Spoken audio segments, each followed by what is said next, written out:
What's up, everybody there in Codex Land? This is Dan here with Tim interviewing comic, and what do you want to say? Superstar, comic, Rising awesome guy, entrepreneur. Tony Fleecs. Rising entrepreneur, I think is what most people say. There we Rising go. entrepreneur. I like that. That's the first time I've heard those words together. Unlike Drake and Kendrick Lamar, we have a rising entrepreneur here that will right. not drop diss tracks, but only No. beneficial wisdom, ladies and gentlemen.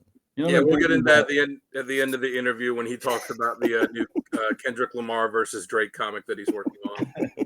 The whole time we've been talking so far, I've just been thinking about how I look like the evolutionary step in between you two guys.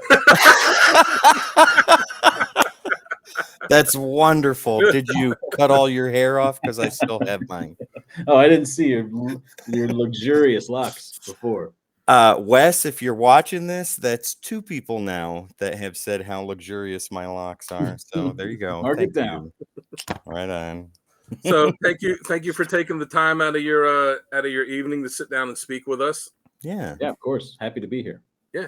So let's go ahead and jump right in. What was it that got you interested in comics to begin with, not as a professional, but just as someone that was interested in, discovering it and reading them?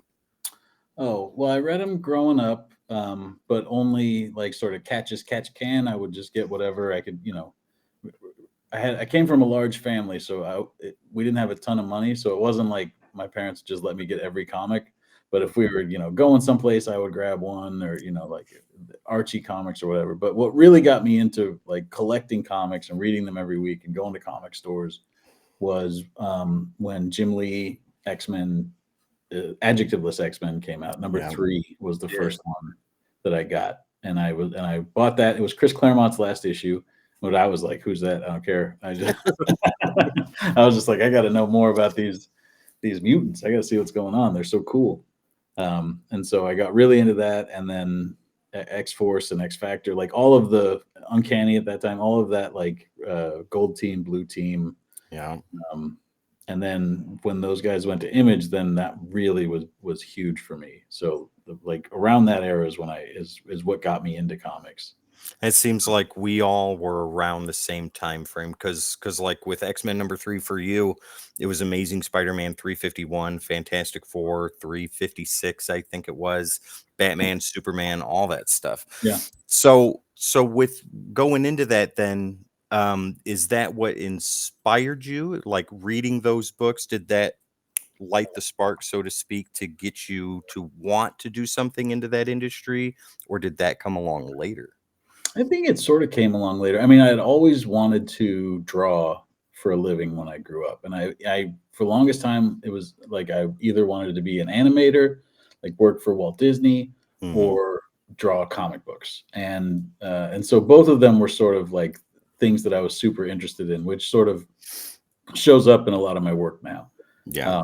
Like I do a lot of comic books that feel sort of like animated. Well, I mean, like that's a prime example right there. Yeah, for sure. Yeah. Go ahead. Oh no, I'm sorry. Go ahead. No, I like when those guys went and formed Image Comics. That sort of, I don't know if it did make me like very interested in like the idea of the people who make comics and making comics and making your own stories, making up stuff like that. Like it was at a time when I was very like creative as a kid, as a teenager. And so where a lot of my friends would like draw other people's stuff, and they would draw like Spider-Man, or they would draw Daredevil or whatever. I was always creating my own characters because it wasn't just like those guys, like the main Image founders who were inspiring me at that time. It was sort of like this other second wave of like younger guys who would come in, and they would also create their stuff. So like Campbell and Capullo and stuff like that. But then also like even I remember in Wizard magazine, they would always spotlight this place, Hall of Heroes, who was in Indiana, and they made these black and white comics. They made like Creed and I remember that. And those kids were like 17 years old and 6. And whenever they would say something that was like close to my age, or I would see artwork that was like close to what I could almost do, that was Mhm. very inspiring to me because it made it seem achievable, you know? Wow, that's awesome. Yeah. Yeah, I remember that book when it came out. There was a lot of hype around that. It was that, Mhm. and I can't remember it off the top of my head now, but there was another book with an artist that had a lot of hype around it. It was like an arachnid character with like purple and red outfit and like the big spider mechanical legs that came out of his back. Was it Oh, Frog? It wasn't Cyberfrog, but that was another one too. I Yeah, can't we're on the remember it. same thing. I'm trying I to re think. Oh, I do. I now have a memory of that arachnid looking thing. I remember things like, Cerberus and Razor and, Yeah. stuff like that, those super indie books that were out there. Yeah. S Excuse me. So with that, jumping a little bit forward, what was it that got you into the industry? Like what was the project that brought you in and turned you from an aspiring professional to a professional? Well, so I made my first comic. Basically, I had gone to art school and I was working as a graphic designer. Mhm. And I sort like whenever I get a job or I get like have some sort of like I get to like a plateau in my career, it's sort of I get reminded that like I'm supposed to be aiming towards something else. And it's like it doesn't really make itself clear to me until I'm like years in on a thing. And then I'm like, oh, I should be working on this other thing. So I'd been working as a graphic designer, but not in comics or not in anything really creative for years. And then I was like, oh right, I'm supposed to be making comics. And so I just made one. It was an autobiographical book. It was called In My Lifetime, and I had never written anything before, so I made it about myself just because I didn't think that I wasn't ready to write something fictional. I Mhm. just didn't have the tools to know what's a first act and what's a second. Like all that Right. stuff seemed, even though you watch that intro to Star Wars where they explain the 3 act structure on VHS a million times, it still didn't like totally makes sense to me. So I was like, well, I can tell these stories about myself, and because I already tell them as stories when I'm like talking to people at a party or bar or whatever. And so I did. I made this one shot comic called In My Lifetime that was about me, and I went to a convention and I printed up like little ash cans of it. Mhm. I was just going to publish it myself. And I gave it to a publisher, and they were like, "Oh, we like this. We would publish this." And so they did. And so then I sort of thought of myself as like, oh, I made a comic. I'm sort of in comics, but I hadn't really got paid to do anything. But no matter, I quit my job because I was like, I'm in comics now. And and then I just sort of like leaned really hard into it and started finding jobs doing literally anything because I had done like the penciling, inking, lettering, coloring on that thing, and so I could get jobs lettering or I could get jobs coloring. Mhm. So for a couple years, I was all nearly broke, but I would find jobs doing coloring or lettering, or I'd get like storyboard work or freelance work, design stuff, and then I would get some. I had a pretty steady run of like gigs you would never know about or stuff that you would never. And then, like 6 years into doing that, I got hired to do My Little Pony, and so then that was sort of like my big, now I full time make comics, and I don't really have to worry about, where my next job's coming from, and Licensed property, that you're important enough or at least good enough to take on the responsibilities of something like that. yeah, I don't even know if it was the responsibility. It was more just like I felt excited um, to just have the work, you know, Yeah. yeah. And as it went on, I was like, oh, I can do this. This is something I can do, and it really worked as like on the job training where I had been making comics and doing stuff, for years, but the regular churn of making those My Little Pony comics for Yeah. it ended up being like 8 years, 9 years. Wow. Really ended up being like real sort of like 10,000 hours stuff where I was really learning about comic storytelling Yeah. and how to crank.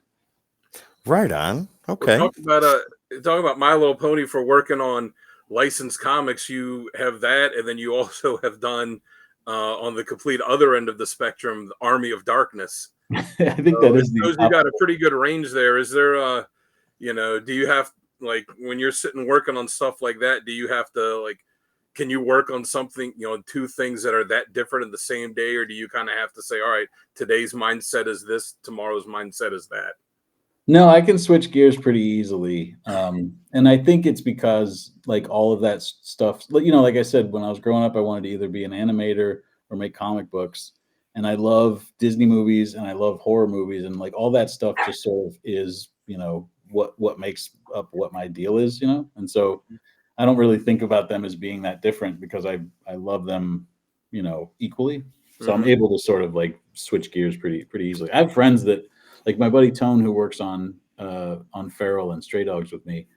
He used to draw The Simpsons, but he would also draw like Violent Messiahs or Snake Plissken Chronicles, or he'd do like these serious sort of like more violent like masculine books, and he would always have to switch. He would take a day off to sort of switch gears, but I think he was just chilling, he'd just be like, Cleanse his palate. Well, I mean, like with Stray Dogs, we'll just go ahead and dive right into that. Like that has that animation style yeah. to it, but it is far beyond anything kid friendly. What's the process that you went through, like the creative process from conception to choosing a publisher, or did you already have a publisher in mind, or had they chosen you or optioned you to do these particular books? What was it like going through that up to the release of the first issue? Well, so yeah, I had the idea for Stray Dogs, and the idea was just like it sort of grew out of this kernel that was the idea of a serial killer who murders people and takes their dogs as trophies. Mhm.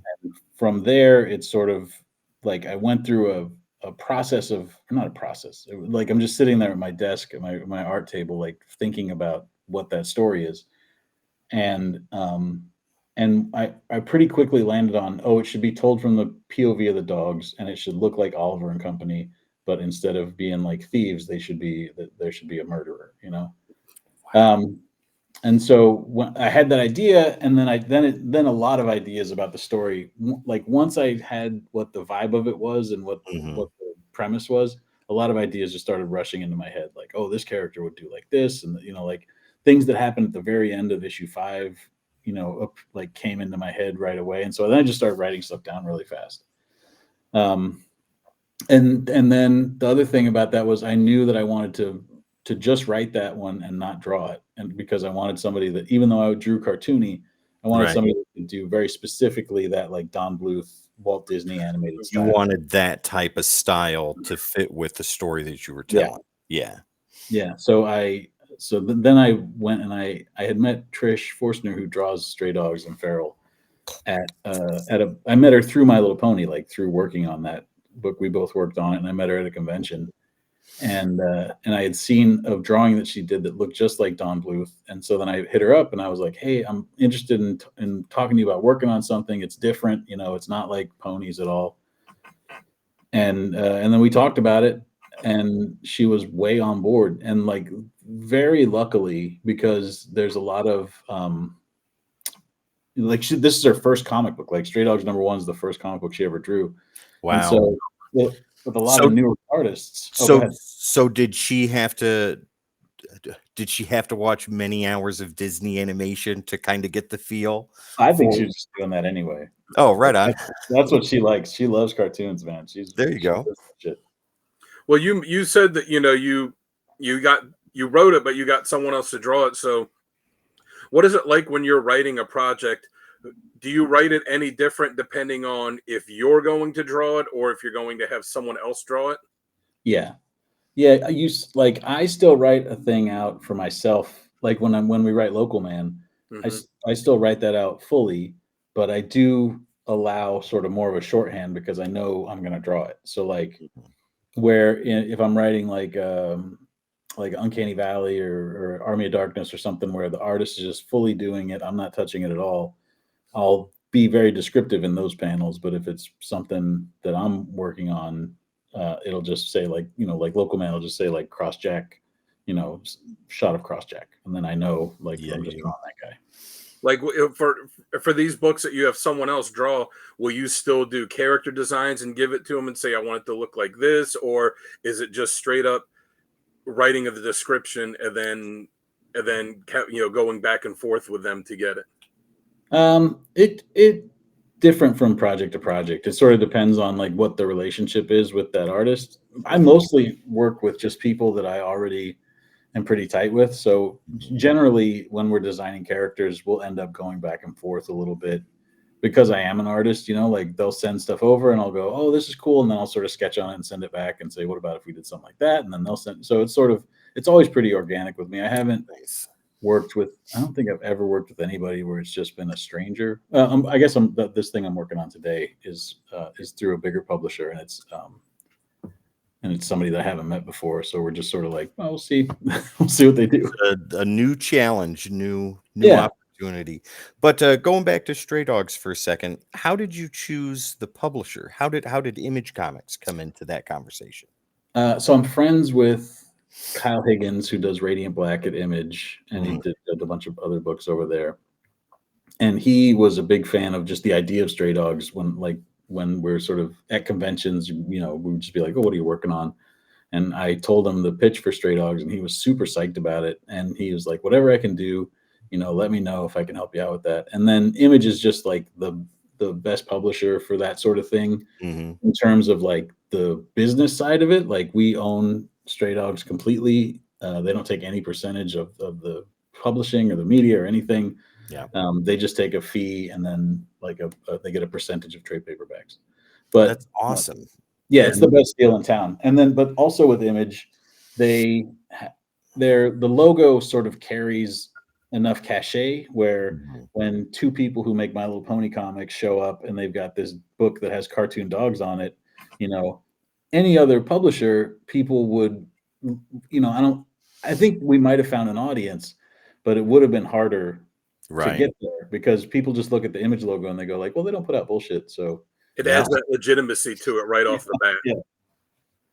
I mean, when Stray Dogs came out, I remember seeing it on the shelf and kind of like, what is this? And people are like, no, you should check it out. And I read it and it's fantastic. But did you have any inkling that it would blow up the way that it did? I mean, going into printing after printing after printing and then doing, where like all these homage covers for like all these other books that are doing like, homage covers to Stray Dogs. Like, yeah. That was my favorite thing. I mean, aside from the story and the artwork and all that stuff, the homage covers for the movie posters is amazing. I have the Silence of the Lambs one sitting right over here. I love that. That's great. Nice. No, yeah, we had no idea. Well, at first we were just hoping that we would make enough money on it on the first couple that we could pay for all 5 of them, basically. It cost us this much to make it. We had to pay the colorist and we had to pay Tone, who did the layouts and stuff. And so, yeah, we were just hoping to not lose money on it. And then COVID happened and we were like, oh, this is not even, nobody's going to buy this at all. Like they shut down the comic store. Like, Diamond stopped delivering comics for a couple weeks. And that was real dark because we were already like in the shoot getting ready to come out, and then everything had just sort of shut down. So yeah, it was a huge surprise when it came out and people sort of caught on to it. I mean, first of all, it sold better, coming out of the gate than we even expected. And then yeah, people just sort of like finding it after that and the reprintings. And I mean, that first issue, we sold over like hundreds of thousands of that first issue. Wow. Because it just kept getting reprinted, and then we did the free comic book day, and then I think they must have printed like 500,000 of those or something, just like it's crazy to just have that much. I remember when I used to write my bio for conventions, I would like add up the numbers of I would just sort of do the math in my head of like, all right, well, My Little Pony issues sold about this much, and then I did 50 of them. So I can say that I've sold, like hundreds of thousands of comics in the in the US. And then now just that one issue, I can just say like, oh, I've sold, like we've sold millions of comics. The million comic seller. The best-selling creator of Stray Dogs. Yeah. Well, I haven't been best yet, but we've gotten close, I think. Well, we might have been number one at one point. I don't know. With my last question for Stray Dogs, and then we can go on to something else.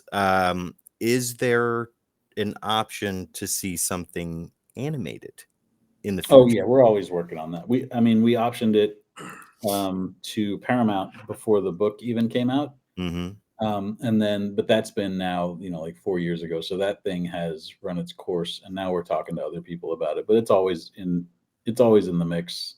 Nice. It's weird though, because it takes so long. With Hollywood stuff, it's like it either happens and it happens right away, or it sort of like bounces around, and it's animated too. So hell, yeah. So it's okay though. It'll it's going to be something, and eventually, it's just that part of it is I like to sort of have it be out of my hands to a certain extent, just because I like the part where you get money from it, and I like the part where it's like it like validates you for sure. But I do think that there's something to getting really good at making comics and then just doing that, Yeah. So like if I can have it, I mean, anybody that makes it in comics, I respect the shit out of them. But I always like super respect the ones that just sort of keep their head down, and they get money from these things, but they'll keep cranking and making comics, because that's like, what's the point of getting great at something to then, like, I feel like I would be a okay screenwriter, but I'm going to be great at making comics, That's perfect. Well, I mean, you've got so many different series out there. So Stray Dogs, you handled obviously dogs in it. My Little Ponies, you did, the ponies. The current all the animals. Yeah, I was gonna say the current series you have going, Feral. Was for cats. Did you make a conscious decision, like, oh, I've done dogs, I'm going to do cats, or is it just as you were coming up with the story, it just kind of leaned in that direction? Before you answer that, Tony, let me show you this exclusive cover from my local comic shop for Feral #1. I don't know if you've seen it yet. Oh, I've seen all of them. Yeah, I know that one. What shop is that? Nirvana Comics in Knoxville, Tennessee. Shout out Nirvana Comics in Knoxville, Tennessee. Yeah, we love that cover. Yeah, right. We actually did that. They gave us a copy of that to do as a giveaway on the station here. Yeah, that's great to hear. No, we when Stray Dogs was sort of wrapping up, it was always planned to be just that 5-issue series, like a contained story. And then we had said when we were pitching it, like, if it does well, we'd like to do this other thing where we've got like a few short stories. We thought of it as like the main thing, if it's like an animated movie, because we drew it to look like an animated movie. And we would do this other thing that's sort of like the direct to VHS sequel, like where you watch The Lion King, and then you get like the Lion King 1 1/2, and it would show you like the little stuff that happened in between. Yeah. There's a Beauty and the Beast that happens at Christmas time, Right on. So we did that, but that was wrapping up, and we were just like, well, this sucks. We had just sort of started getting up on our feet and feeling good about working together, and like we felt like we had a cool thing going. And so we started talking about like what we would do next, and we pretty immediately thought like, well, we should do cats, because that seems obvious. But then it was like, well, what do you do? Because we didn't want to just do stray cats. We didn't want it to just be like, but now the serial killer's taking cats, or so we had to sort of like take a little time to figure out what the thing was going to be. And then we also wanted to plan it to be something that could be bigger, like the Stray Dogs was just 5 issues, and we liked working together so much, and we felt like we were making something that was unique, but also that had found an audience. And so it was like, we should find a way to do this, but in like an extended way. So that's sort of how we thought about like what the next thing would be. Is like, it's about cats, and then what can we do that sort of could be bigger. And whereas Stray Dogs was like all set inside of a house, and it's sort of like this locked room mystery almost. Let's do something then that sort of like can go wherever, can be expansive. So that's what we're doing. How many issues is that going to go? Hopefully 1 million. It's ongoing. Okay, I thought it was ongoing. We're hoping to just keep it rolling for a long time. Awesome. Yeah. Another series that you have going, which is, every Saturday we do our pool show on here where we just show off all the books we get. And every week when this book comes out, I always tell the guys, you got to be reading this book. It's so good. I've got some of the other ones that start reading it is Local Man. Hell yeah. I love that series. I love that it's this like, at one point it's this small town kind of noir detective kind of series, but it's also this like homage to all the 90s image stuff. And then they just kind of, they just kind of come together in ways that you don't always expect. Like, what was it like with you and Tim Seeley getting together and creating that book? It's been fun. I'm working on it, today. Seeley and I are sort of going back and forth working on stuff. Like when I talked earlier about how I don't have to switch gears in between, working on cartoony ponies or working on Army of Darkness or whatever. Like the same way that like horror movies and Disney movies are a part of my DNA, like that sort of like neo-noir, like, small town, like Last Seduction or, whatever, like those 90s noir movies. And 90s image comic books are also, just like they feel like two sides of a coin to me, just like two things that I love, almost in equal measure. I probably love 90s image comics more, but just because they were so sort of like fundamental to what made me want to make comics and what really charged me up when I was 14 years old, Well, I mean, they were just so different than the big two that you were reading at the time, and Well, like I gravitated toward Shadowhawk. Everybody yeah, else went for Youngblood or Cyberforce or Spawn. Shadowhawk was my book. I yeah, loved that book. I mean, the amount of violence in those books and crazy. just pure edginess and like pushing on the border of, as a 14, 15-year-old kid, you're like, should I be reading this? I'm not going to tell Yes. my mom I got this book. Yeah. No, yeah. I didn't have Faust when I was a kid because I knew that like my I parents remember that would too. murder me. But my friends would have Faust, and that's how Image Comics felt to me, where it was just like, this is so crazy compared to, what's happening in X-Men or in, Yeah. Fantastic Four or whatever. But also like they made such a big deal about it being creator owned and about these guys sort of going out and making their own thing. Nobody was telling them what to do, and that was so intoxicating to a young kid who is just feeling rebellious and not wanting to be told what to do. Yeah.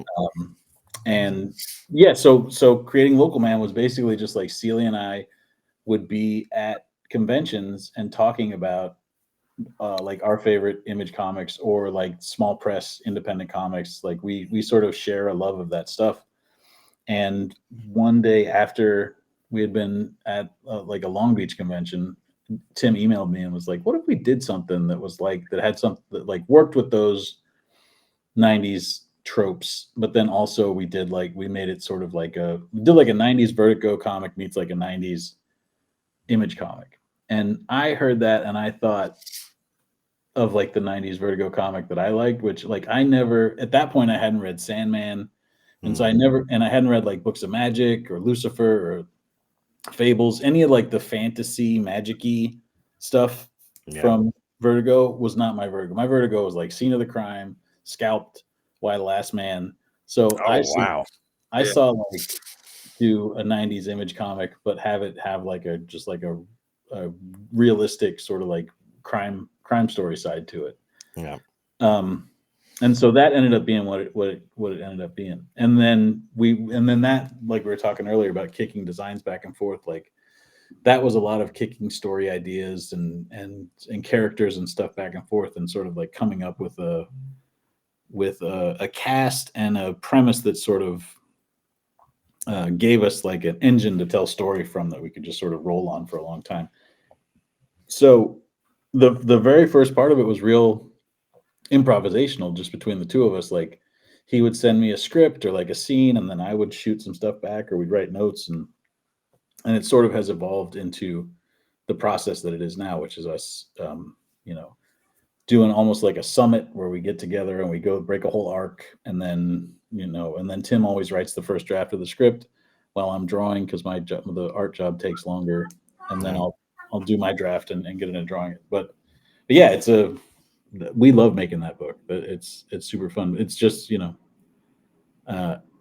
very unique and specific to our interests, which makes it fun for us. But it's been exciting that some people also like it. You know, that other people. I love the homage covers on that too. Like with Stray Dogs, Yeah. it was all the movie posters. With Local Man, it's all the just The Image Comics. tearing it right off of the cover. I mean, Yeah. I just looked at the one most recent, which is the homage to Pitt #1. Yeah. I love that. That is fantastic. I What was was talking. it like? It says one that I think of as was it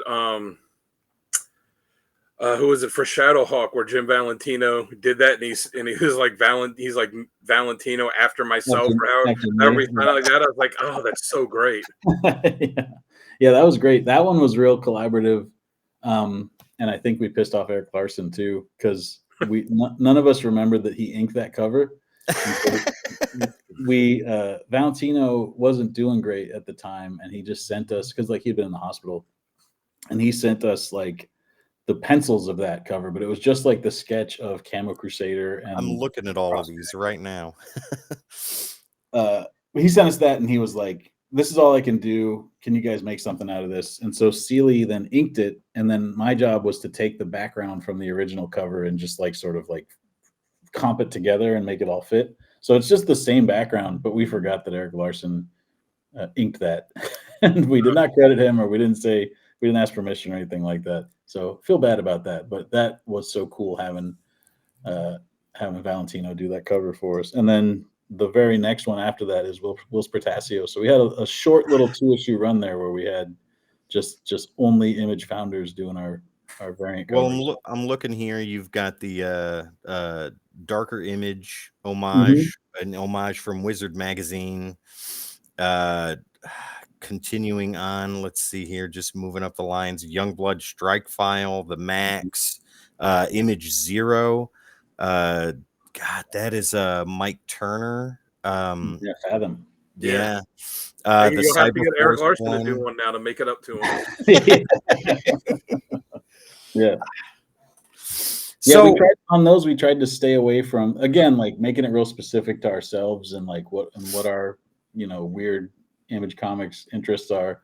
We wanted to sort of steer clear of doing like the big ones that you would think, you know, like anybody would do Youngblood #1 or like Savage Dragon #1. And so we were just like, well, let's do, you know, like you just said, let's do Image Comics 0 and Darker Image, and the Max #2, that Youngblood Strike File. The original cover was with Chapel, and that's a Jay Lee homage right there. That looks fantastic. Tough to do Jay Lee. Seeley was really having trouble figuring it out, but when we cracked it, we really did. Well, I like in the book too that you know, it's not just an homage to 90s Image, but like it references all the characters. Like this takes place in that world. So what goes into deciding which characters to reference, or actually, you know, the ones that you've had show up in the book? You know, what goes into deciding which ones it's going to be, you know, going and talking to the creators like, hey, do you mind if we, you know, have them pop up in here for this? Well, yeah, mostly it's that. It's luckily me and Seeley know like almost everybody in comics between the two of us. And so the characters that physically show up in the thing, those all come from relationships, from us reaching out and saying like, hey, we've got this thing. And Local Man doesn't make a ton of money, so it's never like a money conversation. It's just like, is it cool if we use your Image characters in this other Image comic? And everybody's been pretty cool about that, which is great, because it is like a celebration of him. Like it feels like an Image comic that loves being an Image comic, you know? Yes. And so in that way, it's great to be able to say like, remember Fire Breather? Or, you know, like you should check out Dynamo 5. But then when it's just shout outs, like when we just say like Mel Bolgia, or, you know, like almost every issue will have some reference to something imagey in it. And when we do that, it's just, we don't ask anybody. We just do it because it's like, you know, who cares? I like that you did the one special where it was like the Deathmate cover. That was cool too.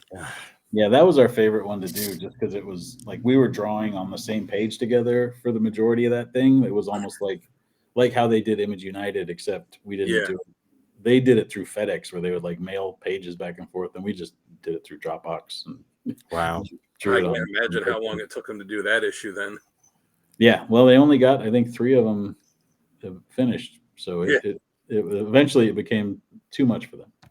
So Feral is ongoing. Local Mhm. Man is ongoing. Mhm. And you were talking earlier in the interview that you had another project that you were working on with a bigger studio. I don't know how much you can talk about that, but is there any insight you can give us as to what that may entail and what you're working on? No. But you heard it here first, ladies and gentlemen. That is a Codex exclusive. But it's short. It's like a 3-issue thing. I did like over the past month or so, I did a thing for DC and a thing for Marvel, and they're both pretty short. Okay. But and then all the Image stuff that I'm working on is those are ongoing books.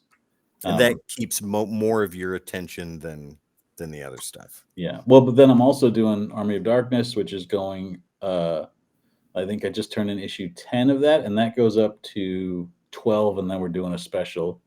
And then I'm doing Uncanny Valley at Boom, which is first issue of that was really good.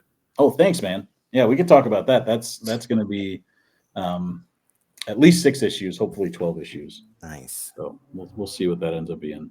That was good. I saw it on the shelf, and I just I was like, huh, what's this? I heard anything about this. I pick it up. I'm like, oh, Tony Fleecs. All right, I'm flipping through it. I said, I'm like, I'll give first issue. I'll give it a shot. The worst case scenario, I'm out. Was it $4 or $5, whatever the books are now? Yeah, like $4.99, a few bucks. But I read it, and I was like, especially when I got to the end, I'm like, oh man, I can't wait for the second issue. And this is, what went into creating that one? So that one is probably, of all the books that I've made, it's the one that I've been like working on and thinking about for the longest. It's just an idea I had probably 10 or so years ago, about a cartoon world that exists alongside our world, and telling that story as like a coming of age story about a boy who finds out that he's part cartoon, I guess, is like what the initial germ of that idea was. That is very interesting. And so I was like, it's one of those things where I thought of it and I was like, does this exist? Has anyone done this? And in the way that I thought about it, and like the concept that I had, I was like, I don't think this exists, because I grew up loving Roger Rabbit and like anything where real people and cartoon people were next to each other, Paula Abdul video, or TV Cool World. Yeah. Cool World, exactly. All that stuff was so cool to me. And I didn't understand why they didn't do it all the time. Like, I just figured like there should be like a buddy cop comedy where there's like one of the cops is a cartoon character. So, like I would watch that all the time. Oh yeah. And so I had this idea, and I was like, well, I'd want to tell that as like a Roger Rabbit. I'd want it to be like real world and cartoon worlds, standing next to each other. But then it was too big for me to make as in the way that I had made Stray Dogs or Local Man, or, where those are books that I can sort of like put together basically by myself,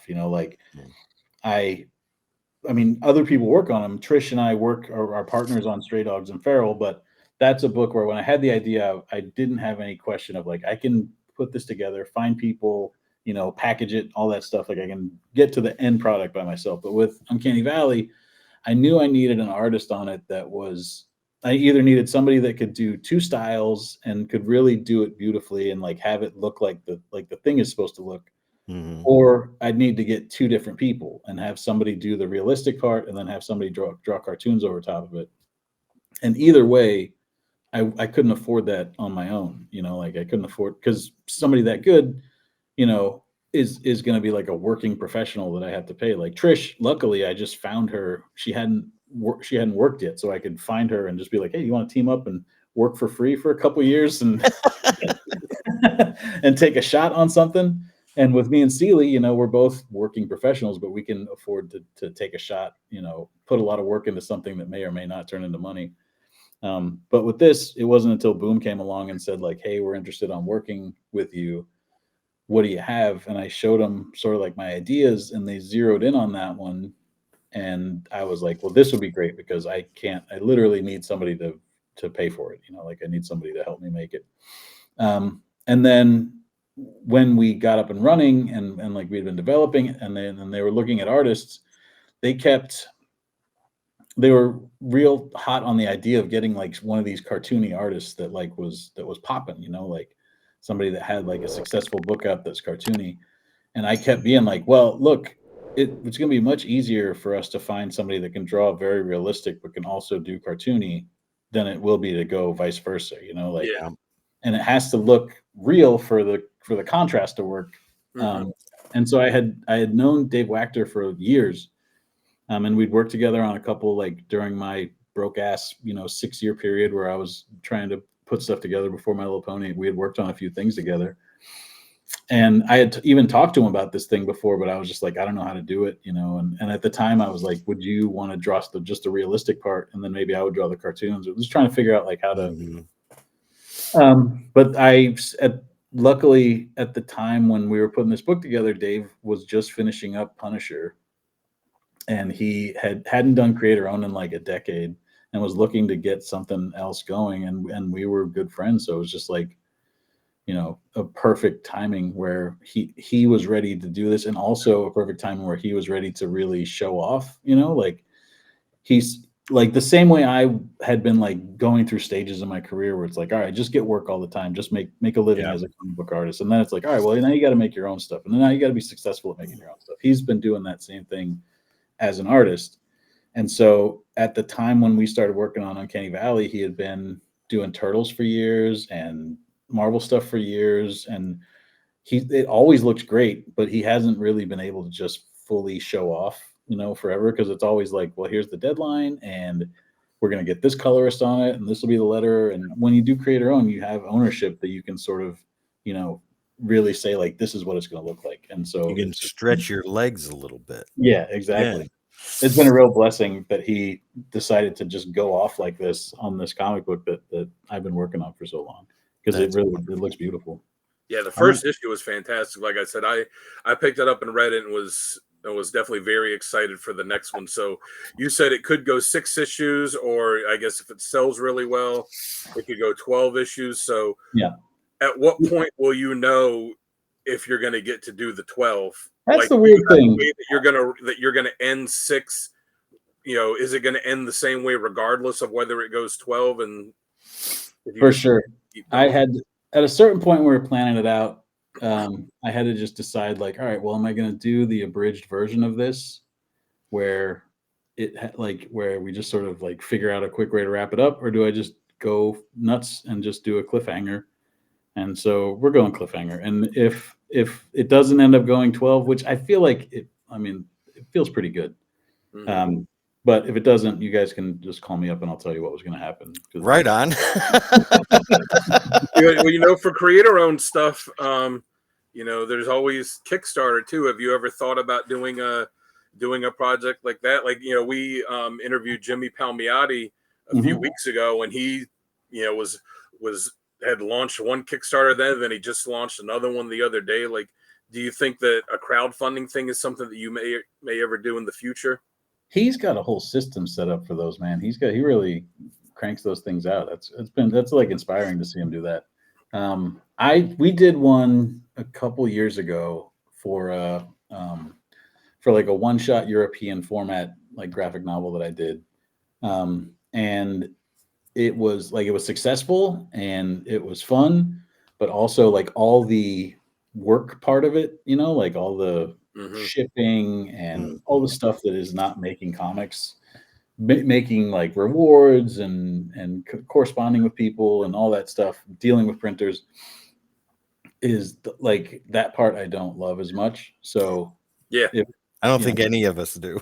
Yeah, I mean, I ran a couple Kickstarters myself that were just successful enough to get the project funded, but not so mega successful that I had to deal with shipping thousands of things. I'm like, all right, this is a manageable level of stuff that I can handle being responsible for getting these items to the people that are interested in them. Yeah, I think we ended up having like 300 packages I had to ship out, somewhere in the 300, 320 or something like that. Wow. So it was sort of manageable, but it was all,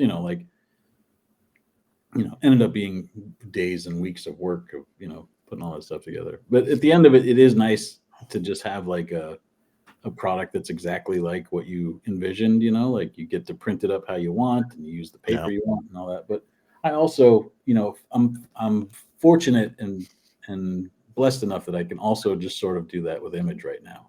So nice. Here is an offbeat question that has nothing to do with anything you're working on, but it will help settle an argument. So Gary and Sal, two guys that we work with on Codex right here, they have a disagreement. What do you think Beast is? Is he an Avenger or is he an X-Man? Again, it depends on when you start reading, right? Like if I start reading in X-Men #3, he's an X-Man to me. I didn't find out he's an Avenger forever after that. Also, when he's on Avengers, his hair looks different. It has like that black V. Yeah. Yeah. Okay, so you heard it here. He's an X-Man. There you go. It depends where you start. I'm sorry, Sal. Sorry, Gary. If you're 44 years old, he's an X-Man. If you're 48 years old, he may be an Avenger. Right. Now, I always joke with them when they start saying it. I'm like, nope, he's a Defender. Yeah. But get back into this. What's on your pull list? Like when you're not making comics, what are you reading right now? Yeah, I didn't pick up issue 6 yet, but I love Beneath the Trees Where Nobody Sees. Yes. That book's oh super good. Man. What else is coming out? I read She-Hulk by Rainbow Rowell and that's really good. Dan and I both enjoy She-Hulk. Oh yeah. I really like whatever Kelly Thompson's doing. I usually dig. Black Cloak is like my favorite ongoing series that came out recently. That's at Image. Did you guys read that one? I have not. Here's what the picture that is. It's cool. It's Black Cloak. Yeah, it's called Black Cloak. Nice. It's by Kelly Thompson and Meredith McLaren, and it's really beautifully drawn, like this sort of like almost looks like indie video game style. Ooh, right on. And it, but it's about like a D&D fantasy world, but it's years in the future, so it's like a high tech D&D fantasy world. Wow. But that is just the backdrop. The actual story is about detectives who work for the police force there. So it's almost like Powers or like Top 10, but in a futuristic D&D fantasy world. I always say when I'm like doing a concept for like making up a story, I'm like, you can't have like two things, right? Mm-hmm. But they figured out how to have it be two things and work very well together, where it's like, all right, it's a fantasy story, it's a sci-fi story, and it's a detective story, like. Now, Local Man's kind of like that. It's a superhero. It's a small town crime book. It's that's kind of. I feel like Local Man is two things. I said it wrong. Like if you get more than two things, it starts to get to be a lot. The Local Man is definitely an Image comic and like a crime comic. Now, there was one more question I wanted to ask about that. When you were developing Local Man, at what point did you guys decide, which I think is a really cool thing on there, hey, we're going to make every issue of this a flip book? Well, that was almost right away, right when we started working on it, because the cool thing about Local Man is that I write and draw and Tim writes and draws. So we knew that whenever we're working on that book, we'd have two artists that could do something, like it was a very unique situation. And so Tim he was like, I can do a backup story every issue. And so then it was just about like, oh yeah, hell yeah. Then that we can really inform like what the story is by doing flip books. Cause in the early Image stuff, when they would do it in like Youngblood Strike File or Youngblood used to do it. Yeah. Deathblow. I think, Deathblow did it. That's right. It had Cybernary on the back. Yeah. I think Shadowhawk sometimes had the Pact on the other side. That's right. Yeah. Yeah. But yeah, when they would do it, it wasn't often like the two stories didn't usually correspond. No, they were two totally different things. And in Youngblood #1, it was two different teams, two different sides of the same team. So that they sort of did. But we were like, let's make it always sort of fit together. Like let's introduce a character and then show you some of their backstory, or let's let's have a mystery in the book and then sort of like tease out parts of it in the backstory. Yeah. So but I like that you have the main story and then like the background or the backup story ties to it, but it's also like, all right, you're seeing him in present day, but then you're also going to see a lot of these adventures from when he was part of this superhero team before they kicked him out too. Yeah. And just as somebody that likes fun comics too, like we do so many of the local man ones where it's just like, this one's just him being bummed out and talking to people all issue. So it feels like you're giving the reader a value if they can flip it over and he's also, kicking ass or fighting a monster. So, like you get, I never feel like we're giving somebody an issue of Local Man that isn't worth the $4. I love, like I said, I love it. The only issue I have is that when I'm bagging and boarding it to put it in my box, like, all right, which cover am I going to have? Which cover am I going to have showing outwards? You got to buy two. That's the only answer here. That's great. So if you had the opportunity to work on anything you wanted, what would you do? Like currently established characters or teams with the big two or even through Image or anything like that. If you had the chance, no limitations, what would it be? You could work with anybody you wanted on any character. Say like, well, you can do this, but you can't do this. Like you do what literally whatever you wanted to do. All right. Well, my normal answer is I would just do my own stuff, which is sort of what I do now. So we'll skip that because that's boring. I already do that.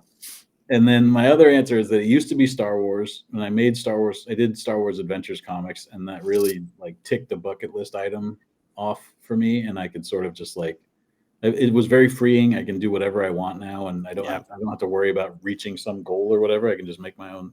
That's great. But if you're saying indie comics too, and anybody, anything.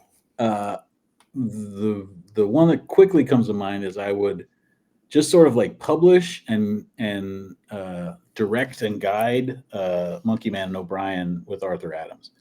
Like I would just, because that feels like something there should be like a Hellboy amount of issues of, or at least like a Shaolin Cowboy amount of issues, right? Yeah. Like some other guys from that legend era, where Monkey Man O'Brien was my favorite one of those. It was so cool. And then there's only like, 10 of them or something. Yeah. Shaolin Cowboy was so difficult. At least for me, it was incredibly difficult for me to find when it was coming out. Oh, well, yeah, they switched publishers a little bit too. No, it's Dark Horse. They're pretty ubiquitous. Everybody loves Art Adams' work. Oh yeah, a master. He's like, there's a few of these guys. So then the other one would be like Battle Chasers or Danger Girl, but it's the same thing. Like it wouldn't have anything to do with me. I would just be working as like a, like an editor or a scripter or whatever, where it's just like, let me just so that this thing exists. I would put those. That'd be amazing. I would love to see Campbell come back and do interiors, Danger Girl miniseries. Man, I feel like he doesn't care. I always think of there's that Kanye line when back before he went off the deep end. Where he was talking about Lauryn Hill. And he said, "I wish her heart still was in Ryman." And I always think that about those guys, about J. Scott Campbell and Joe Mad, and like these guys who were so huge to me when I was coming up that just just decided like they don't care about, like, because it is hard to draw sequentials versus covers for sure. But and I guess when they were doing it too, they were sort of like they sort of had all the success you could possibly have. So there's no reason for them to come back and prove anything. So it would really just have to be like in their heart they wanted to tell comics in sequential storytelling. Right. I mean, hell, sitting over here in a stack of video games, I have my copy of the Danger Girl PlayStation game. Oh yeah, I remember that. That's crazy. They did that. There's a Wildcats Super Nintendo game that I have. Yeah, I always wanted that, but I never had a Super Nintendo, so I didn't have that. I had Sega, so I had like X Mutants, and I didn't even know that existed. I knew about Spawn and X Mutants, but I didn't know Wildcats had a Super Nintendo game. Yeah, they had a Saturday morning cartoon for one season. I knew that. And they had the SNES game. And they got the toys from Playmates, the same as Ninja Turtles. Yeah. My kids got the Zela and Spartan figure for Wildcats. Your kid sounds cool. He is.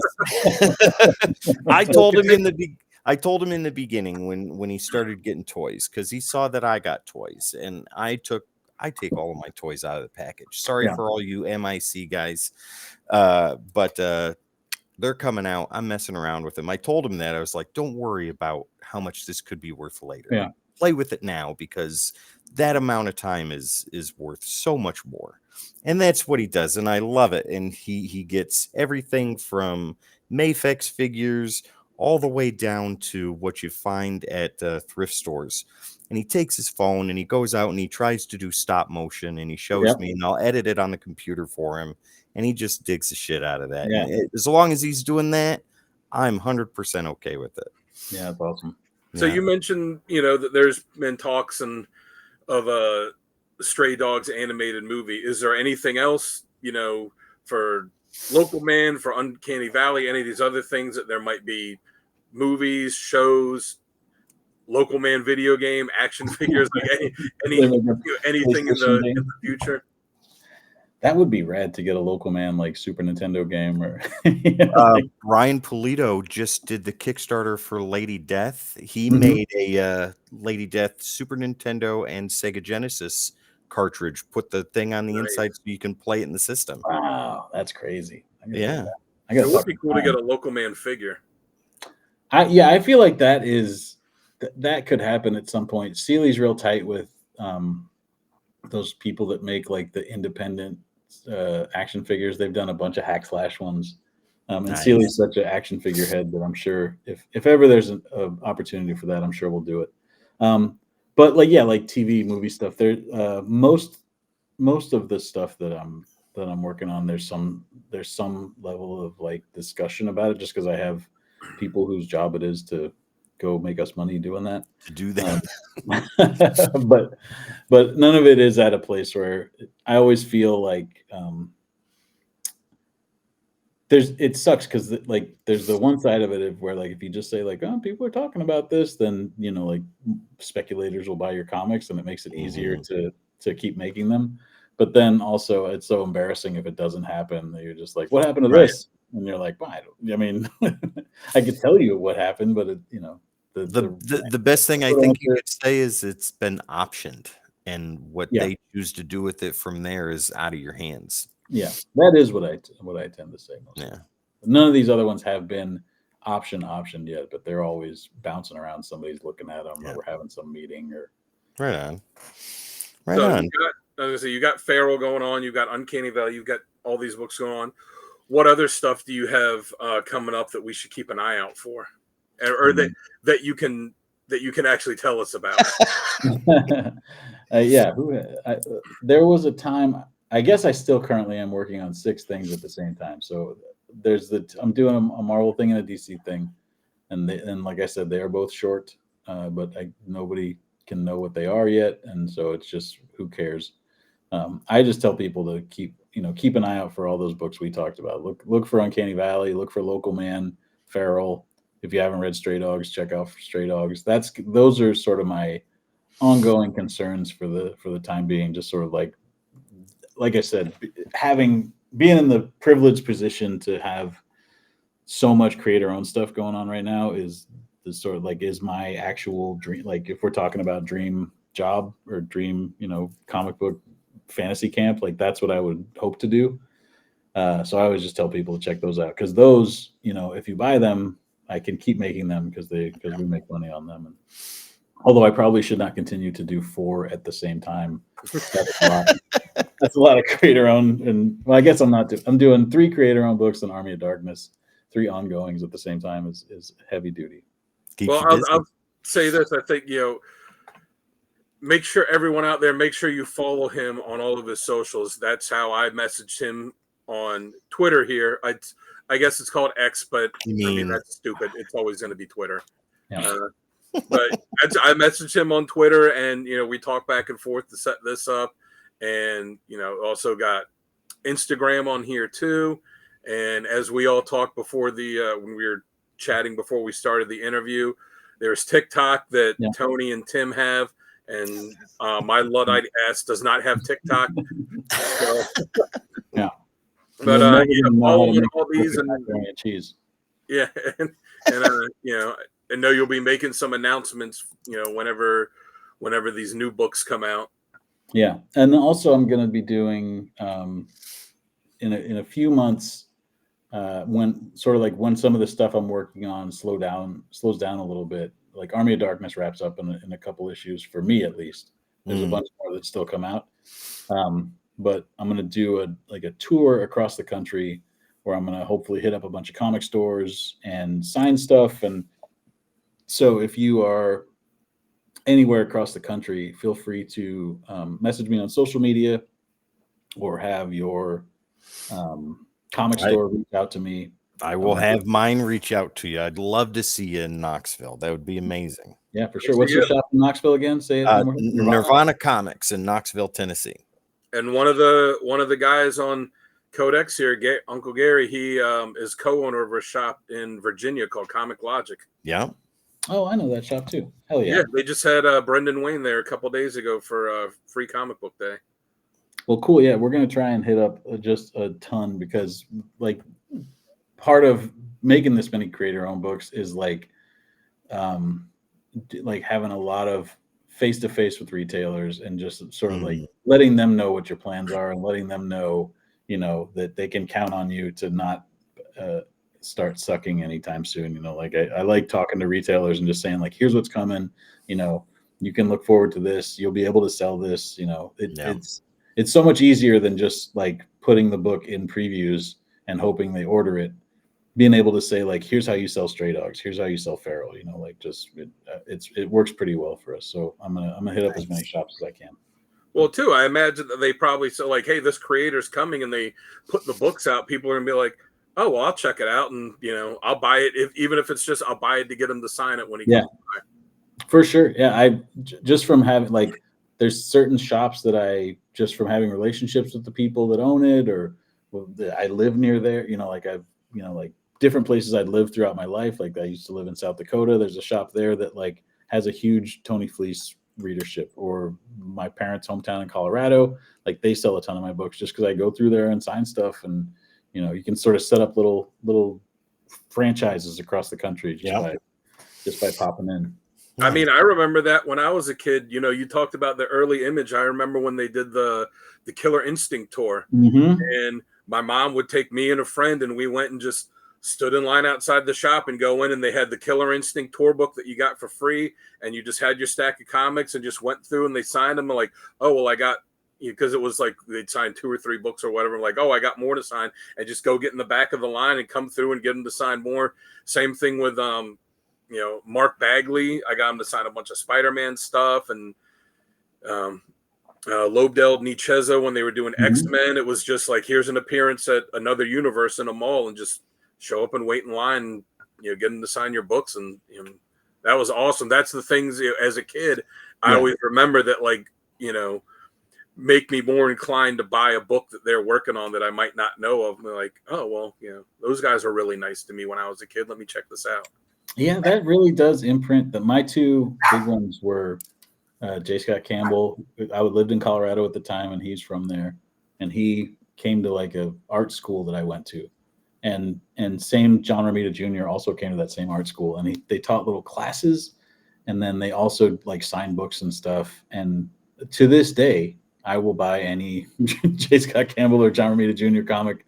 That like it's always just like, oh yeah, I'll check that out for sure. I love them. Yeah.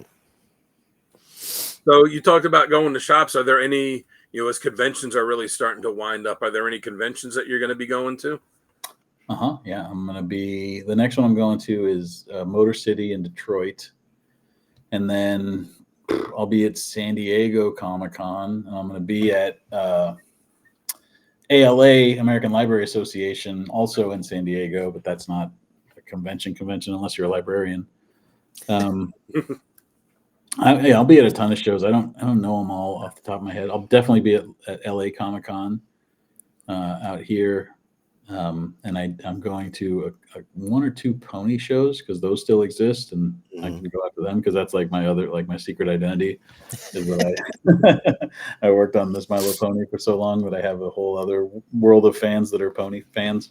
That's awesome, though. I mean, they're loyal fans. They're going to stick with you. They're going to follow you through your career. I always describe them as like Trekkies after the original series went off the air before there was Next Generation, where they're just sort of like they got nothing right now. They're just excited about the shit that we already made before. That's my dad. Oh yeah, he's one of those. My dad's a Trekkie from the 60s, right? And he had nothing until the movies came out. I started on Next Generation. I've got a Enterprise D sitting right over here on my record player. I got a big wall-sized poster of the Enterprise D right over there. I'm Trekkie at heart, but like for him, nothing until the movies. Yeah. And then nothing until Next Generation. So you guys you're like generational nerds. You got your kid with the Wildcats toys, and yeah. My son watches Star Trek the Motion Picture with me. That's my favorite one. Everybody calls it Slow Trek. I love it because it is a love letter to Star Trek fans, and he says that that's his favorite Star Trek movie because he sits there and watches that with me. Man, your son really must love you. I think so. I think so. My daughter too, but she's really quiet. My son, it's because he hasn't shown his son the rest of them. I never saw part 2 yet. I haven't shown him Wrath of Khan yet. I'm waiting for him to get a little bit older so he can really get into it with me. Sure, yeah. We can yell at the screen together. Well, yeah, once you show him Wrath of Khan, he's gonna be like, "No, I don't want to watch part 1 anymore." Right? And I'm not ready to give that up yet. I want to watch Ricardo Montalban be a badass. I feel like the more you show him part 1, the better he's going to be later in life, though, is for like watching like arty films and like, period pieces and slow movies and stuff. Like he's going to be well trained for that shit. Okay, so let me do this. My daughter, when she was born, a couple months after she was born, I had a cassette tape of John Williams' Superman the movie score, and me and my ex-wife were driving this 1989 Ford Taurus. It was white. It was a terrible car. I hated that car, but it had a cassette player in it. When my daughter was in the back seat, she'd be all upset, screaming and crying and all this stuff, and we couldn't figure out what to do to get her to calm down. And we were both at our wits' end, and I was like, let me try something. Just let me see if it works. And she was like, fine, I don't care, whatever. Put that in. And as soon as you heard the dun, da, da, da, dun, she went quiet. She didn't make any sound, didn't make a noise. And the whole rest of the cassette played. I flipped it over, played it again. She was quiet the whole time. I still have that cassette sitting right over here. And I tell my daughter that story every year. She loves it. True nerd DNA. Right? She just respects John Williams in her, in her bones, in her blood. That's right. Well, man, this has been absolutely amazing. Thank you so much for coming on here today. Thanks for having me on, and thank you again. You guys rescheduled for me because I was busy last night, so I appreciate you taking time out of your Thursday to have me in and chat with me. It's very nice. Yeah. Hey, that's no problem, man. It was fantastic getting to speak with you. For sure. Same for me. Great talking to you guys. Right on. Real quick, I want to say too, the local con where I live in Maryland is Baltimore Comic Con in September, and all the Codex guys are coming in from out, the various places they live across the country into that. So I don't know if you're going to be at that one, but I would love. I may be there. That's around the time that I'm talking about doing this tour. And Trish always does that show. And the last 2 or 3 years, we've set up at the same, like they just put me and her at a booth together. So I may be there and just booth with her and then that'd be awesome. Part of the tour. So hopefully we'll see you guys there. Yeah. I'd love to.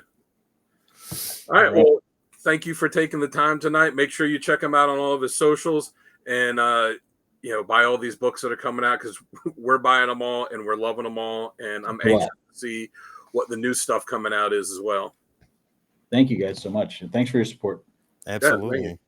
And while you're checking him out online, check us out online at thecodexstation.com, and it's got links to all of our stuff on there. So until next time, we'll catch you by the spinner rack.